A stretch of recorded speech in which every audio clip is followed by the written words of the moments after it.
students, now we are all set to get a mathematical expression for entropy change, and we need to prove what is known as proof of what is known as the Clausius theorem. Very interesting theorem, and I want you to give full attention, and I want you to focus your attention on this diagram. But prior to that, a few seconds here, something to brush up. Remember here, this is a Carnot cycle. Okay, on the PV plane I have drawn Carnot cycle. I don't have to describe that. You know that efficiency of a Carnot cycle is a reversible cycle. So if we say reversible cycle, that means in our context it's Carnot cycle. But it's a Carnot cycle. Efficiency of Carnot cycle is given by QH minus QL upon QH. But this can also be expressed as TH minus TL upon TH, where these temperatures are in Kelvin. Source temperature minus sink temperature upon source temperature. This expression is valid for any cycle. Okay, if it is reversible or not, it doesn't matter. But it's a reversible, that means a Carnot cycle. This expression can also be it's equivalent to this expression. That means this is also equal to this. Okay, this is also equal to this. So if you just rearrange the term, you get the relation that QH upon TH is equal to QL upon TL. You can do this, right? QH upon TH. QH is the heat transferred at temperature TH, and QL is the heat rejected, and this temperature is TL, sink temperature. So QH upon TH will be equal to QL upon TL. Now this is the expression. This is for the Carnot cycle, okay, a reversible cycle. So this is, you would like to remember this. Okay. Now come to this. What I have drawn here is on a PV plane. On a PV plane, I have drawn a reversible cycle, egg-shaped. It doesn't matter, as long as initial state and final states are same, then it can take any shape. So this is a reversible cycle. Okay, fine. On a PV plane, this is shown on a PV plane. Now let's consider a particular segment of this process. Now if this is a reversible cycle, these two lines, right, this segment is a particular process. It's a reversible process. Okay, it's a reversible process. Now I want you to reflect on the earlier video, the previous video, where we proved that any reversible process can be replaced or can be substituted by two reversible adiabatics and one reversible isotherm, right? Two reversible adiabatics and one reversible isotherm. So if I am choosing this particular segment, this is a reversible line. So what I am going to do now, I am going to divide I am going to run parallel reversible adiabatics over it. Now reversible adiabatic lines, as you know, that they will be parallel to each other. So I am going to just draw this from the end points. I am going to here, if I consider this, I am going to consider, you have to be tolerant. I am not able to draw exactly parallel curves because the board is so smooth. Okay, so I am just drawing this, okay, parallel lines. So between each parallel lines, this black line is any reversible process. Okay, now what I will do is,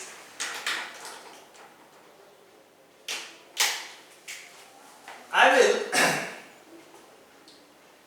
join these two reversible adiabatics by one reversible isotherm. Right, reversible. Here also I am going to do this. Right, here also I am going to do this. So if you look at this, what has happened is, this is a reversible isotherm. This is a reversible isotherm, the blue black one, and these two are reversible adiabatics. So we can see a creation of a Carnot cycle, because this is two lines reversible isotherm, this is reversible isotherm, and the red lines are reversible adiabatic process lines. So this becomes a Carnot cycle. So I can draw these isotherms and connect these lines here.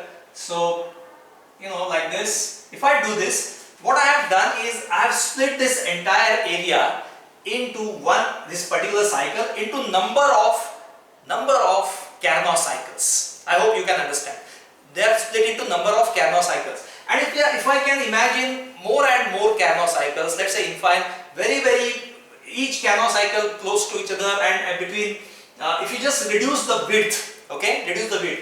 Now, so what has happened is this smooth curve now is replaced by this zigzag curve. You can see this. This is, if you remember the video where I have explained how a reversible process line can be replaced by or substituted by or represented by two reversible adiabatics and one isotherm. This is what is happening here if you pay attention.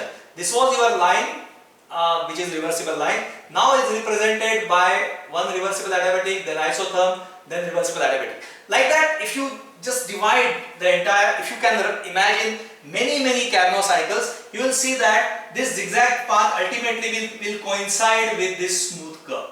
This zigzag portion will ultimately coincide with the smooth curve if you divide this area into infinite number of, one can say, Carnot cycles. Okay, so basically by using that earlier proof of replacement of a reversible process by two reversible adiabatics and one reversible isotherm, we have created this Carnot cycle. Okay, now let's say this is your A, B, C, D is one Carnot cycle. So you have so many Carnot cycles, and let's say during this process, this is heat added is dq1.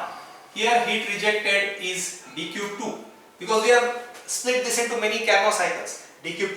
The temperature here is say T1, heat addition, here it is T2. Okay, so this is for one particular Carnot cycle.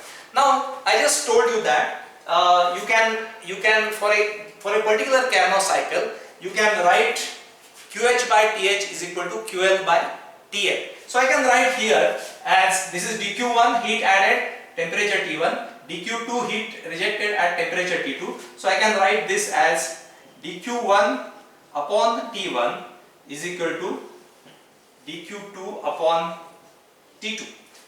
dq1 is the heat added for this small Carnot cycle at temperature T1. dq2 is the heat rejected for this small Carnot cycle at temperature T2. Now this is the relationship which we are aware of. If you say heat rejected is negative, if you put negative sign here, then I can write that dq1 upon T1 plus dq2 upon T2 is equal to 0, right? dq1 upon T1 plus dq2 upon T2 is equal to 0. Now see, there are number of cycles, number of Carnot cycles. So I can write a generalized expression making use of. This was written for one particular cycle, but I can use it for all the cycle. So I can say that dq1 upon T1 plus dq2 upon T2 plus dq3 upon T3, because I can say this is dq1, dq2, I can say similarly dq3, dq4, dq5, dq6 are heat addition and heat rejection respectively, etc. So if I can write this, all this is plus, it depends on number of cycles, all this is equal to 0. So I am essentially saying that integration of dq by t is equal to 0. Right? For the entire cycle, integration of dq by t is equal to 0. Now this is Clausius theorem. Clausius theorem says that for a reversible cycle, right? For a reversible cycle, integration of dq by t over the entire cycle will be equal to 0. Right? Will be equal to 0. Now this is applied for a reversible cycle only. Right? Clausius theorem is applicable for a reversible cycle only, because this was our reversible cycle, and each cycle was can be split into reversible processes, and each segment of that process line was replaced by reversible adiabatics and isotherm, and that gave rise to Carnot cycles. And from Carnot cycles we use this relationship and extended it to all the cycles, so all just integrated. So this, because we split this reversible cycle into number of Carnot cycles which are also reversible, and we arrived at this relationship. That means for any reversible cycle, whatever is its shape, cyclic integration of dq by t is equal to 0. For any reversible cycle, cyclic integral, I can say this, for this entire for cycle, I can say this dq by t, same thing, dq by t is equal to 0, right? So this is Clausius theorem. Now I want you to reflect on something. I said right at the beginning of this lecture or previous lecture, I said that, previous lecture maybe, if there is a cycle and a cycle is executed, the net change in any property value would be 0, right, over the cycle, because the initial state and final state is same. Net change in pressure over the cycle is 0. Net change in temperature, whatever is whichever thermodynamic property. Why? Because initial state and final states are same. There could have been different processes, and each process of this property could have changed. Positive, negative, whatever change. But sum it up, it has to be 0 because the system has come to initial state, net change has to be 0. Now if you say that cyclic integral of dq by t is 0, it means, you are saying, it means that dq by t must also be some property. I mean, dq by t must be telling you it's an expression of change in some property, and net change when you integrate it is equal to 0. So this dq by t is an expression for entropy change, right? Expression for entropy change.